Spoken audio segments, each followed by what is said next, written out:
NFL, I love the NFL, but Christmas is our day. What? Bro, what are you talking about, man? I'm so happy and grateful that the Lord has blessed me to play in some snow, to be in true football weather. I want to see an angel, a snow angel. Ready? Come on, let's go.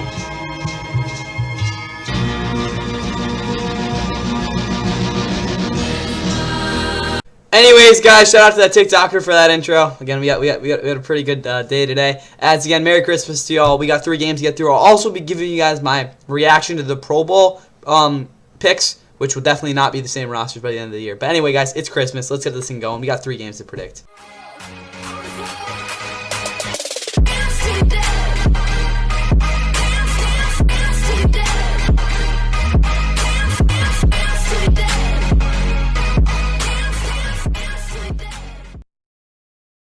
What is going on, guys? Merry Christmas and welcome to the Fun of L. Please like and subscribe. I hope you guys do have a great Christmas, guys. I'm going to be honest, this Christmas Day slate is not as good as it was really last year, even though last year the games itself were pretty bad. But hopefully this year we get more competitive games. But we do have the first Christmas triple header since 2023, as last year we only had 2 games with Christmas on a Wednesday.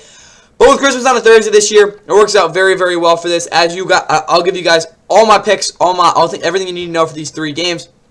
The first of one will not be a Christmas gift, as the Cowboys and Commanders will be going at it this NFC East bout between 2 teams that have already been eliminated from the playoffs. Cowboys were eliminated from the playoffs back in Week 14, if I'm not mistaken. No, technically last Saturday they were.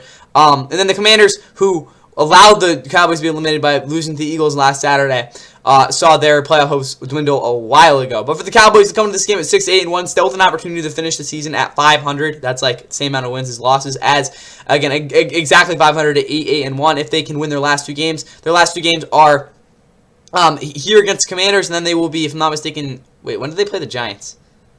I know they're playing the Giants in Week 18. I don't know where though, because it's just, I think they're playing. Oh, they're going to MetLife next week to take on the Giants. So, again, they have an opportunity to finish their season strong. But at the same time, this is a Cowboys team that has had at this point in the year, especially with how their defense played, that was highlighted last week in their loss to a superior Chargers team that ended up beating them 34-17. Dak Prescott, their starting quarterback, with George Pickens, have had a breakout year there. But again, you look at CeeDee Lamb, their real number 1 wide receiver. He hasn't really had the year he would have wanted. But at the same time, there's definitely an opportunity to get the division sweep over their division rivals. And a Commanders team that has had a nightmare year after starting the season 3-2 and looking to be on the up and up after some early injuries for Jaden Daniels. Those injuries started to come back as they ended up losing their next 8 games. And, excuse me, or no, was it 7? Yeah, next 8 games. They ended up beating the Giants a couple weeks ago, but last week that Luck wasn't able to run into it, as again they had to start Josh Johnson. They didn't have to start. They had to play Josh Johnson, who was a 39-year-old journeyman there, and he definitely struggled in that loss to the Eagles there in the second half, so they ended up losing that game by double digits. But with that said, the Cowboys did already play the Commanders this year. They played them back in Week 7 when both these teams were still vying for playoff spots. The Cowboys ended up blowing them out 44-22 in what was one of the games that started to put the Commanders on a downturn this season. But at the same time, both these teams are division rivals. Both these teams are going to want to win this game. It should be pretty competitive. With that said, though, this game will be at 1 o'clock on Netflix. Netflix is the, again, they have the Christmas games, I think, for this year and next year. I don't even know what's happening. Well, Netflix have, that's a terrible typo, have NFL games in 2026. Yes, part of a 3-year deal excluding Christmas broadcast. Okay. Okay, through the regular season games are currently on Plumber. Okay, so they have it next year, too. I want to see, do they have it in 2027? This is just AI. And they've made a significant move. Okay, so we don't know about 2027, but you know what? Whatever. We know that they're doing it next year, too, so that's good. But Netflix will have the first 2 games here on Christmas. We'll get to the last one, which is technically a Thursday night football game, so we'll talk about that in a little bit. But this is what you have for this one. Announcing this game will be, where is he? Ian Eagle, who is a CBS announcer, Nate Burleson, who does the NFL Today with CBS, and then Matt Ryan, who also does the NFL Today. Matt Ryan, I think, is, if I'm not mistaken, the only one who actually has had like full season analyst experience. They had J.J. Watt do it last week. I think they're going to give him a break because he actually has a game on Sunday to do. So that's important to talk about. But again, those 3 will be calling. They're all very, very good. Again, Ian Eagle, if I'm not mistaken, Nate Burleson called a Christmas game last year. But with that said, we look at the weather for this game. It's gonna be pretty cold. I mean, 47 degrees isn't great, but it's also gonna be 8-mile-per-hour winds, partly sunny. So realistically, pretty good weather here for Christmas. On top of that, though, the Cowboys starting lineup, and we see what they have. Javonte Williams, their starting running back, is questionable. Devontae Turpin, their starting returner, is questionable, as well as Ryan Flournoy, who's had a much better season here in the second half there. Tyler Guyton and Tyler Booker, two of their offensive linemen, are both questionable, but other than that, they basically are healthy on offense. For this defense, Quinn Williams, one of their defensive tackle, is questionable. DeMarvin Overshown, again, a second-year linebacker, is questionable. Don Wilson and Kalen Carson, two other players on this defense, are both questionable. Then Brandon Aubrey, the kicker, is there. He was named to the Pro Bowl, which we'll talk about in a little bit. Then we look at this Commanders team. Marcus Mariota, the starting quarterback, is questionable. Is there any real update here? Handing Quadriceps, non-participant, walkthrough practice. Okay, so if he does not play, Josh Johnson will play. Maybe they'll start Jeff Driscoll because he did start, if I'm not mistaken, last year. Maybe. Did he start a game last year? No, he started in 2023 against the Bengals. That was the game, right? Yeah. But pretty interesting career for him. But yeah. But you look at this can load there. With the other players in this offense, Chris Rodriguez Jr., JCM, Jacoby Cross-Merritt, very big fantasy guy early in the season, are both there at running back. Their rest of this offense is relatively healthy. Again, offensive line has some issues, but they're pretty much good to go. Hello. And now for this defense, Deron Payne's questionable, but again, as you guys can see, this entire secondary is pretty much good to go. Give me a sec. Martian Lattimore, he's also tore his ACL a while back, so he's a little injured.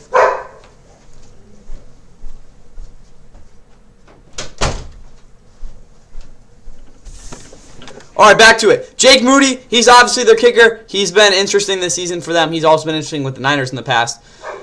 But anyways, with that, again, our first game this week we will be talking about in terms of where I think it goes in this, again, categories of how entertaining it'll be. We don't have any bye weeks because, again, those have been over for a couple weeks now. But it's also our last week with Thursday game, which is kind of crazy. But anyways, second last week of the season, how do I see this game going? I'm going to put this game in decent. Again, obviously the quarterback matchup, the matchup in general isn't obviously the greatest.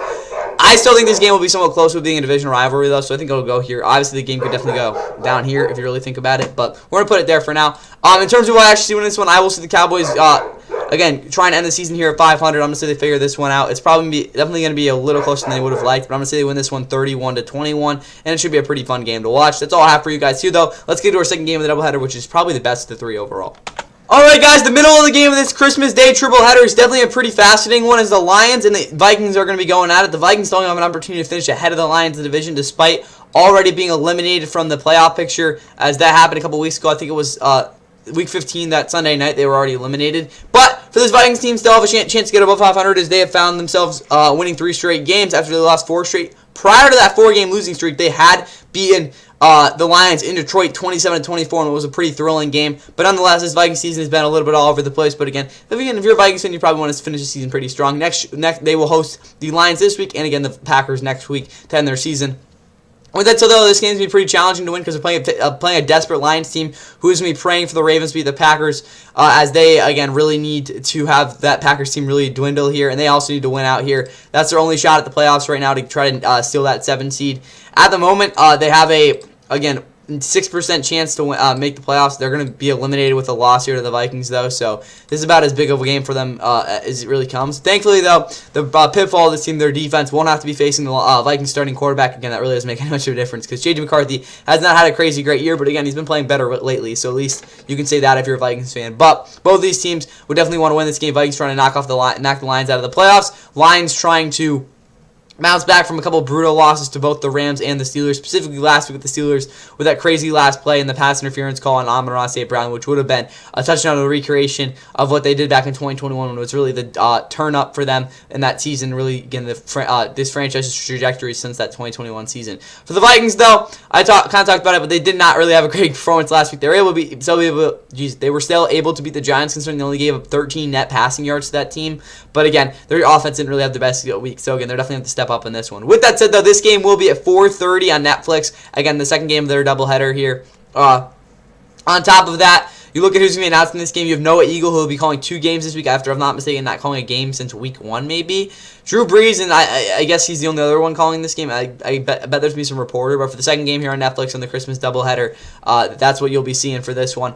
On top of that, though, the Lions starting lineup for this game, Jared Goff will be at quarterback, Kyle Allen is the backup quarterback, Jahmyr Gibbs is their running back, David Montgomery is questionable as the backup. He still plays a lot, though. Amon-Ra St. Brown's questionable. Tom Kennedy's questionable as well. On this offensive line, 2 of the starters are questionable, and Tristan Colon, who actually plays a little bit, is questionable. For this defense, 2 of the starting defensive linemen who have been banged up this season, as well as Marcus Davenport, who's played a decent bit, are all questionable. And then you have Avonte Maddox and Meek Robertson, both questionable in the secondary. Jake Bates is their kicker. Jack Fox is also their punter. And again, this has just been a Lions team defensively that has just not been able to get going at all this season on top of the injuries they've already incurred. Anyway, though, we move over to the Vikings. The home team for this game. J.J. McCarthy's out with some sort of, I think it's like what even is the injury? It's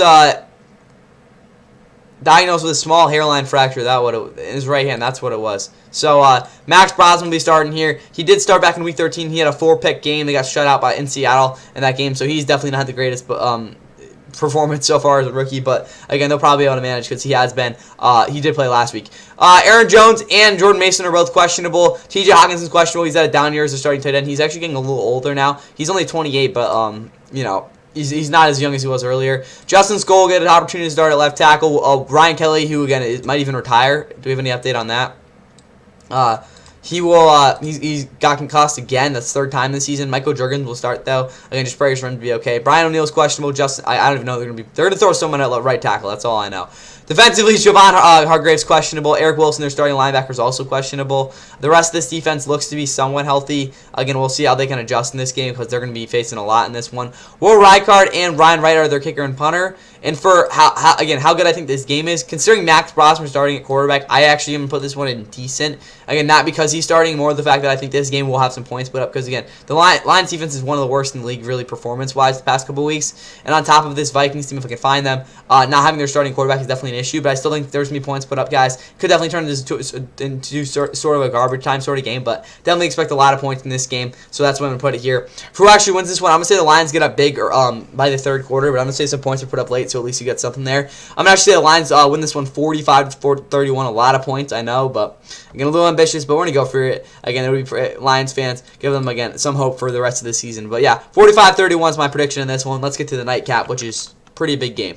And guys, the Christmas night game this year is something that, again, preseason you probably would have thought would have been a pretty good game. But this time, again, was probably the complete opposite of what you expected. As, again, maybe you could have seen the Broncos with a 6-9 record, but you definitely could have expected the Chiefs to be, again, in a nice spot here. As the Broncos come in control of the destiny... in control of their destiny for the number one seed in the AFC. They can actually still clinch it this week. I'm not going to get into those scenarios because that would be pretty insane. But they are 12-3 here, playing on a short week after their first loss since week 3, as they had won 11 straight. In that game, they lost to the Jaguars 34-20. So, yeah, that was definitely a tough loss for them. Even though Bo Nix had 3 touchdowns and 350 yards, they just weren't able to get overcome. So, not 3 touchdowns. He had 350 yards, though. Again, the defensive issues on top of their offense being pretty atrocious on 3rd and 4th down in that loss. So, they're definitely going to try to bounce back here against the Chiefs team. They already beat back in Week 11, really kind of put the Chiefs season in the gutter. At that time, they were 5-4, sent them to 5-5, one that won an OT to get that W. But again, you look at this Broncos team and their playoff situation here. They are the 1 seed for the moment, but if they somehow just blow this game, guys, the Chargers could already be ahead of them for the division, who they will be playing unless the Texans lose. Unless the Chargers lose the Texans for the division next week anyway. But again, you look at this playoff race. Broncos will the one who put themselves in a position to clinch the division with a Chargers loss to the Texans on Saturday, which is pretty crazy. But again, the likelihood of that happening is pretty low in the first place, so we're not going to get too deep into that. But again, if you're a Broncos fan right now, you get really good spot despite that loss. Again, you look at the Patriots, they have the tiebreaker over them, but they do need to win out to be able to get that 1 seed.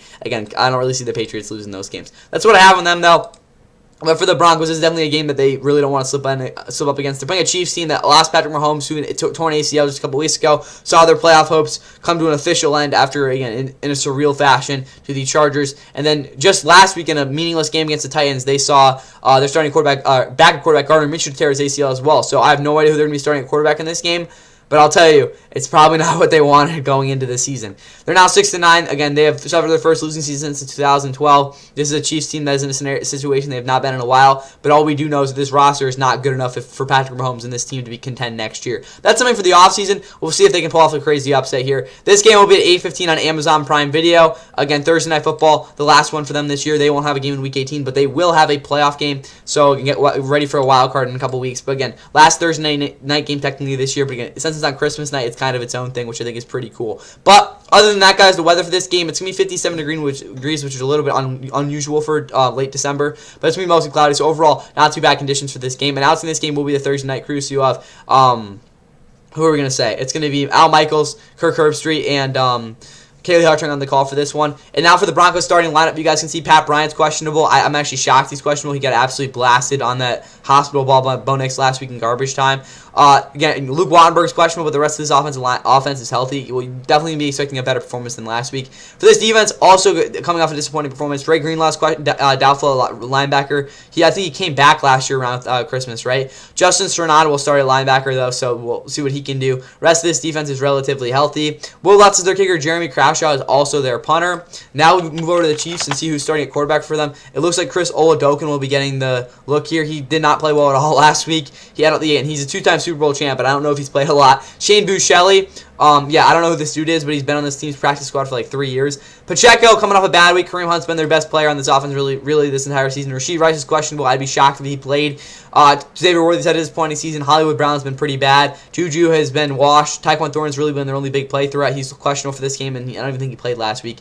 Nico Remigio, the returner, is also questionable. Travis Kelce's at tight end. Maybe this is his last home game of his career because they will be heading to Vegas next week for the season finale. The rest of this offensive line is, again, even though the tackle is so injured, they're going to try to figure out some things there. Defensively, Derek Notty's questionable. Mike Pennell would play if he can't go. Chris Jones named to the Pro Bowl. We'll talk about that in a little bit. The rest of this defensive line is healthy. For this linebacking core, you guys can see they're basically healthy to go. Cooper McDonald will get the shot to start as Leo Chanel, one of the better linebackers in football, is on IR now. For the secondary, Jalen Watson, Trent McDuffie, both starting corners are questionable. They probably won't even play, to be honest with you guys. Try to give the youngins a look. Not Christian Fulton, bro. Stop playing him so much. You also have Harrison Bucker, a kicker, and Matt Araiza at punter.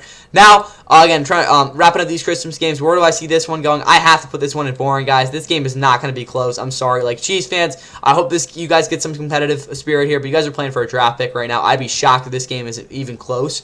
So I'm just going to put this here. It's not going to be a good game, and even if it was a good game, it would be low scoring. For how I see this game going, I'd be shocked if the Chiefs put up more than 10 points, but I'm going to say the Broncos win this one 35-9. It's just not going to be a good game, guys, for Christmas. I don't want to be the Grinch or anything like that, but I kind of got to be honest with this. With that said, though, let's react to these Pro Bowl game predictions, or not predictions, the Pro Bowl picks, because, I mean, there's definitely some good things to talk about. But again, if you're leaving now, again, have a Merry Christmas. Let's get in these Pro Bowl picks. Alright, guys, last Thursday night sort of thing we are going to be, tradition we're going to go through. Again, this time, last week I kind of talked about, I don't know what I was going to do for the Christmas game predictions, because again, last week I picked college football games. Oh yeah, by the way, guys, those with Bama, they won. That was pretty cool. Dang it, I don't blow that game. Then you had Miami prove that, again, an ACC school was better than Notre Dame, which I think was fair. And then you also had, again, the two group of 5 teams got their absolute backs blown out. But hey, James Madison covered, bro. What else am I going to say? Anyways, though, those are just my those are my reactions from the, again, college football first round games, which were actually not even a week ago, which is pretty crazy. But we'll be seeing the quarterfinals on Christmas Day. I'll try to get some of my reactions into there. Or not, my bad, New Year's Day and New Year's Eve. I'll try to get my reactions there throughout the coverage of the NFL through there. But anyway, as you guys can see, we will be looking through the... Oh, snubs? Is that what we're doing? Snubs? Bro. Why are we doing snubs? We'll read through that after. But you get the point here. I'll be looking through our college football, not college football, Jesus, our 2026 AFC and NFC Pro Bowl teams. I'll give you guys my reaction to it. Josh Allen, he's the best quarterback in the NFL, at least at this moment for me. Again, friggin' Mahomes doesn't have the argument. He didn't make the AFC Championship this year. But yeah, Herbert, yeah, sure, Drake May. People are saying he's MVP. I don't think that's it, but, you know. These three, I think that's fair. I mean, maybe Bo Nix over... Well, I would say Justin Herbert. That's probably the only thing I'd say. Running back, this is about as simple as it gets. Jonathan Taylor, again, he's had a fantastic year, even though he's kind of fallen off a cliff the past month. Devon Achane deserves it. He's the only good player on the Dolphins. And then James Cook, I mean, he's been the most consistent back in football this year. Fullback, Patrick Ricard, screw. I haven't watched much of him play this year, but he's been the best fullback in the league for like 10 years, so give him his thing, or one of the best at least. Receiver, Cortland Sutton here is egregious. Nico Collins and Jamar Chase have been the best receivers in the AFC. Not too much there. Zay Flowers, I guess he deserves it. He's produced. Yeah, Cortland Sutton does not deserve to be here, though. At tight end, you have Brock Bowers and Travis Kelce. Again, Travis Kelce, why the hell is he here? He is he even at 500 receiving yards this year? Brock Bowers, obviously, but does he even have 500 receiving yards? Again, this is just a bunch of crap. What are we looking at here? Yeah, he's like 800 yards, bro. Like, what are we doing here? Like, ugh, not it. Also, his blocking has gotten a lot worse. Offensive line, you guys can see Joe All here. That's ridiculous. He's played 6 games. Deion Dawkins, Garrett Bowles, obviously probably the 2 best tackles in the AFC. Quinn Miners is the best run blocking guard in football. Quinn Nelson, again, I guess give him the start. He's been kind of like a normal version of himself, which is usually a Pro Bowl guy. Trey Smith definitely deserves to be here. Creed Humphrey, he's kind of down here. Tyler Leonard Bond, I don't think deserves to be here, but again, that's just me. He's been a little bit more mediocre than usual as a pass blocker, but obviously he's a fantastic run blocker. For this defense, Will Anderson, Myles Garrett. Again, Myles Garrett's been one of the best defensive player seasons in history. Max Crosby, just give him the nod, and then Will Anderson, obviously. Again, you could argue Neil Hunter, but he's kind of had a little bit more of a down year. Chris Jones, egregious, he's here. He's had a bad year. Jeffrey, again, at least from what I've seen, Jeffrey Simmons on film has been one of the more dominant players in football. Zach Allen has just been putting up insane stats, even though I don't think he's been as good as many people think on film. These 3, I have absolutely no issues with these edge rushers. They're all elite. You guys can see Azeez Al-Shaair here. He's probably the most underrated player in football this year. But again, a lot of people don't like him because he's a complete cheap shot. But this year, he hasn't been any sort of distraction. He's been just an elite player on the field. Roquan Smith, I guess. It's not one of his better years, but again, he's still been Pro Bowl level. Looking at the secondary, these 4 guys, again, Denzel Ward, I think, is a little bit insane. He's here, but his numbers have been arguably the best of his career, so give him the nod there. And the other 3, obviously. Jalen Ramsey deserves to be here. He's actually been absolutely insane here at free safety. I think this was a great career shift or position shift for him in his career. Derwin James, I guess. Kyle Hamilton's been fine. Again, fine player is an elite player for him. So, I mean, I'm okay with that. We'll definitely look at the snubs and see what they think on that. I don't care about special teams, so we're just going to keep going. But again, good for Ben Skoranek, getting the special teamer. He's been pretty good from what I've seen. And then obviously DK. What about Isaiah Williams, bro? I think he's been better. But Decker, yeah, he's been really freaking good. And then kicker and punt, long snapper punter. I'm just gonna go with the votes there. NFC now. Yeah. Why is Sam Darnold here? I really have no idea. If this is a team success award, okay, but his numbers aren't even close to as good as Jordan Love. I'm just sorry there. And then Dak. I mean, I guess you put him here, but his team's been kind of crap, so like whatever. And then Stafford. I mean, if he wasn't there, there was an issue. Gibbs, Bijan, and McCaffrey. I'd want Kyron Williams there, but again, honestly, guys, other than, really the reason McCaffrey's on here is because of his volume, and he hasn't gotten injured, so I guess he deserves it, but at the same time, his efficiency this year has definitely been one of the worst of his career. Kyle Shea at fullback, there's no issue with that. Jason and Puka have been the best receivers in the league. George Pickens has had a career year, and then Amon-Ra St. Brown.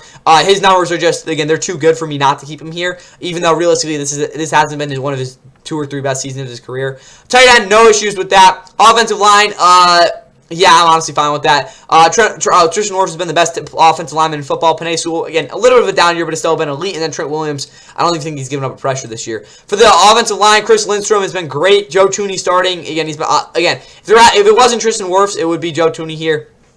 For the best offensive lineman in football this year, I honestly think he'll win Protector of the Year. He's been that good. Tyler Smith, I guess he's been a good pass blocker, like really good this year. Drew Dahlman, he's been fantastic. Breakout season for him. And then Cam Jurgens, I guess, but like I think he's overrated because like he doesn't really do much as a run blocker. And then we look at this defense. DeMarcus Lawrence has been absolutely phenomenal. Micah Parsons, again, he honestly, I don't know if Micah Parsons deserves. I'm joking. He's been awesome. And then obviously Aiden Hutchinson has had a big second half. Jalen Carter is insane here.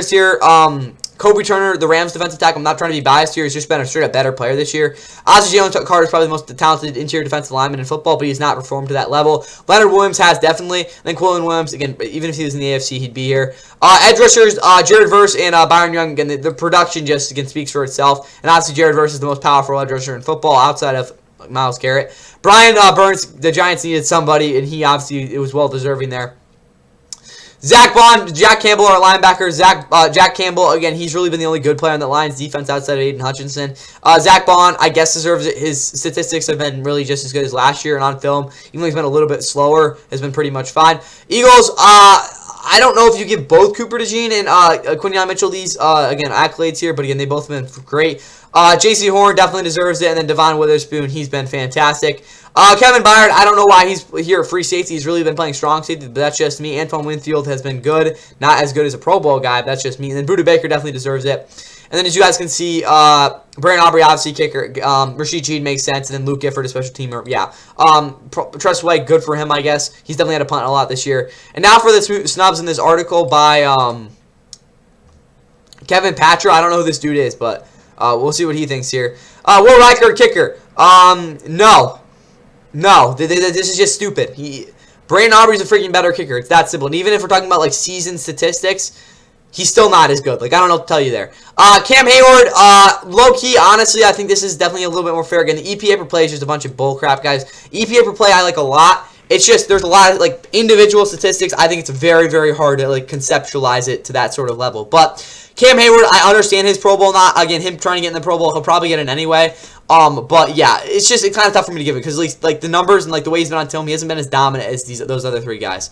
All right, 8 and 7, we both have Dolphins. Jordan Brooks, I understand he's probably arguably been the best tackler in football this year. It's just his right. I can't get over his coverage, guys. It's just not good enough in the first place. Even if he had like I don't know, a Ray Lewis sort of season as a run defender, you still can't. Again, he's been probably the best run defender at linebacker this season. I understand that, but he just doesn't do it for me in coverage, to be honest with you guys. Aaron Brewer, he deserves it. I can't say anything about that. Like, you look at Connor Williams, who is actually, I think, retired now. He was even better than him there at center. He's been a fantastic run blocker, but again, I'd probably say over Tyler Leonard, to be honest with you guys. That's probably the best thing I can say on that. I think he'll be an All-Pro, Aaron Brewer, because again, it would be egregious if he wasn't. But Creed Humphrey's been he's just a better player, so I can't. Again, I'm trying not to snub him here, but again, Aaron Brewer, again, he probably deserves it. Derek Brown, again, no. It's just not happening, guys. Again, he's probably fourth in line for me after again Jalen Carter here. You have Kobe Turner, then there's another guy that I'm just not recollect. Freaking Aleem McNeil, bro. He deserves it over him too. Quinn Williams and Leonard Williams are both just better players, so I can't even get in on that. But yeah, for Derek Brown here, he just hasn't really been as good as he was in 2023. Again, he's still obviously an elite player, but not there yet. Jordan Love, yeah, I already talked about that. Kevin Dotson, I mean, yeah, but like the injury, he's got injured a little bit. But yeah, he's been one of the best run blockers in football. But again, maybe you put him in over Chris Lindstrom. That's really the only like true thing I can really say that's fair, because the other two guys are just better players. Jalen Petrie, no. The Texans have 2 starting cornerbacks that carry him a lot. He is a very, very good player, obviously, but he is one of those guys that does get a lot of benefit from playing with 2 elite corners. Again, there. Then you have Devin Lloyd and Josh Hines Allen. Yeah, I can't really argue with these, but Josh Hines Allen will probably get it anyway. But the 3 guys that picked over him were definitely better players. And then Devin Lloyd, yeah, I could say that. I could see that being a little bit more fair, because look at the linebackers that got picked over him, and yeah, Devin Lloyd is. He's been an elite player over the past year and a half here. But again, maybe over Roquan Smith is probably the only thing I can say. But anyway, those are my Pro Bowl reactions, guys. Again, if you have any snubs, send them in the comment section below. That's all I have for Christmas. Have a Merry Christmas, guys. I'll see y'all for the recap of all that tomorrow. Yeah, just have a Merry Christmas and see y'all soon. Score a touchdown in a long time, and Right. Here we go. It was a run because they flipped it to him on a lateral. They got a He's wild going to take it. Look at this. He's going to throw.